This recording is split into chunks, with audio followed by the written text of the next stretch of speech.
Napakalaking dagok talaga sa ating Philippine Air Force, ang pagtapyas ng 10 billion pesos sa AFP Modernization Program allocation, para sa 2025, dahil sa wakas ay mag-procure na sana sila ng mga karagdagang mga fighter aircraft.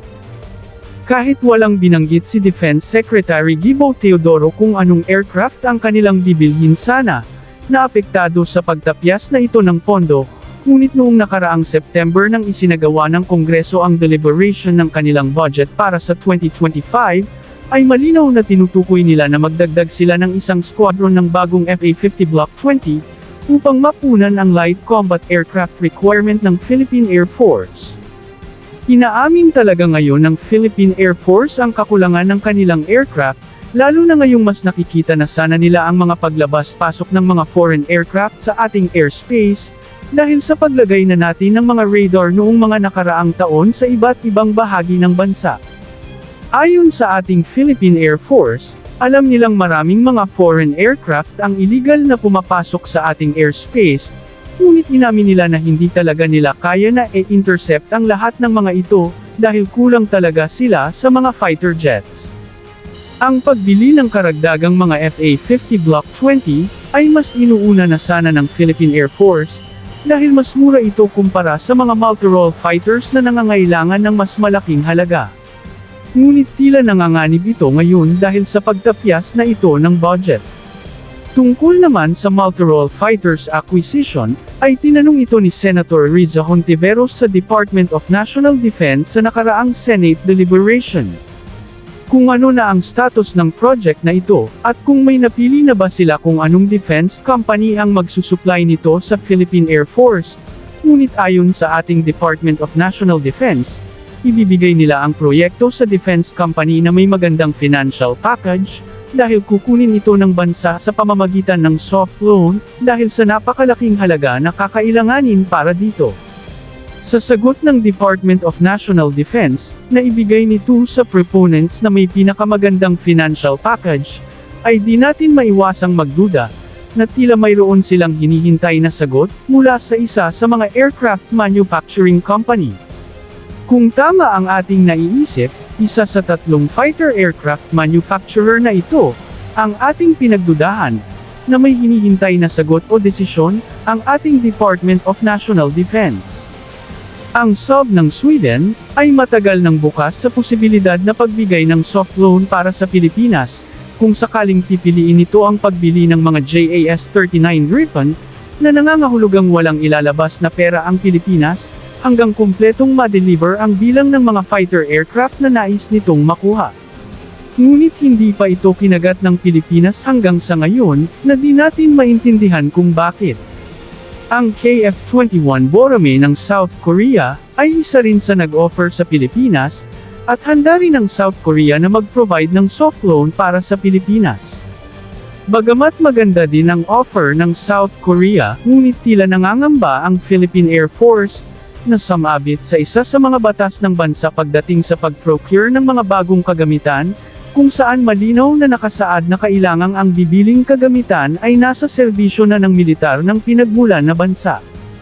Ang KF-21 Borame ay medyo sabit sa batas na ito, kaya marami ang nagsasabi, na tila malayo ang KF-21 Borame, sa first phase ng MRF acquisition ng Philippine Air Force. Bagamat ang ilan sa mga European fighter jets ay nag-offer din sa Pilipinas, ngunit wala tayong nabalitaan na nakasama sa offer nila ang financial package. Ang tanging naiisip natin na hinihintay ng Department of National Defense, ay ang F-16 ng Lockheed Martin. Kinukumbinsi ng Amerika ang Pilipinas na gumamit ang bansa ng F-16, para sa magandang compatibility at interoperability sa kanilang Air Force, dahil bilang magkaalyadong bansa, sa oras ng pangangailangan, ay kasama sa mangyayari, na sabay na aatake o didepensa ang dalawang magkaalyado, at ang pagkaroon ng parehong kagamitan, ay higit na magbibigay ng epektibong pagtutulungan. Malaki ang posibilidad, na merong hininging pabor ang Pilipinas sa Amerika, at hinihintay na lamang ng Pilipinas ang sagot nito. Maaring tinitingnan ng Pilipinas kung hanggang saan ang kayang ibigay na pabor ng Amerika na tulong sa Pilipinas, at kung gaano ito kagaan para sa Pilipinas, sa pagbili ng fighter jets na ito, kumpara sa kayang ibigay ng sub ng Sweden. Maaring hinihintay din ng Amerika ang pag-approve ng panukalang batas para sa military assistance ng gobyerno nila sa military modernization ng ating bansa. Kapansin-pansin ang pag-deploy ng Amerika sa isa sa pinakamalakas nilang Typhoon mid-range missile system, na tila nagpapahiwatig sa Pilipinas na huwag mag-alala at kaya nilang depensahan ang bansa. Ang Japan at Amerika ay tila nag-uusap upang tulungang depensahan ang Pilipinas, dahil ang Japan matapos maisapinal ang Reciprocal Access Agreement nito sa Pilipinas, ay di lang mobile radar ang i-deploy nito sa bansa, kundi kasama na umano ang mga air defense system. Tulad ng Amerika, na buong taon na nandito sila sa Pilipinas dahil tuloy-tuloy at kabi-kabila ang mga exercises na ginagawa ng dalawang bansa.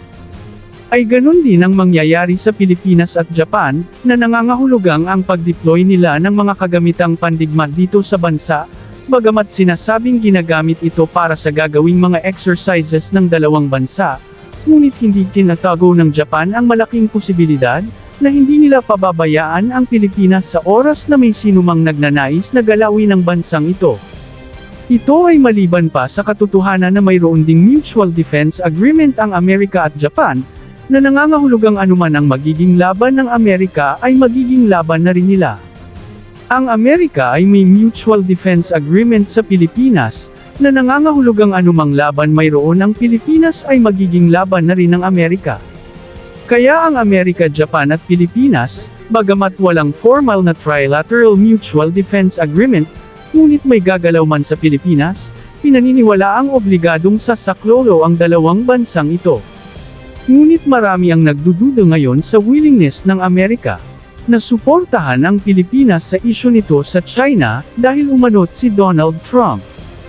Ang bagong halal na Pangulo, ay may prinsipyong, dapat may kabayaran ang lahat ng mga tulong at suporta ng Amerika sa kanino mang bansa, na ito rin ang dahilan kung bakit ang Taiwan ngayon ay nagpapakita ng kagustuhan, na bumili ng maraming mga kagamitang pandigma mula sa Amerika, upang ipakita na seryoso sila sa pag-invest sa depensa ng kanilang bansa, bagay na paulit-ulit na reklamo ni Trump bago ito nahalal ulit na Pangulo, sa mga bansang nasa ilalim ng proteksyon ng Amerika.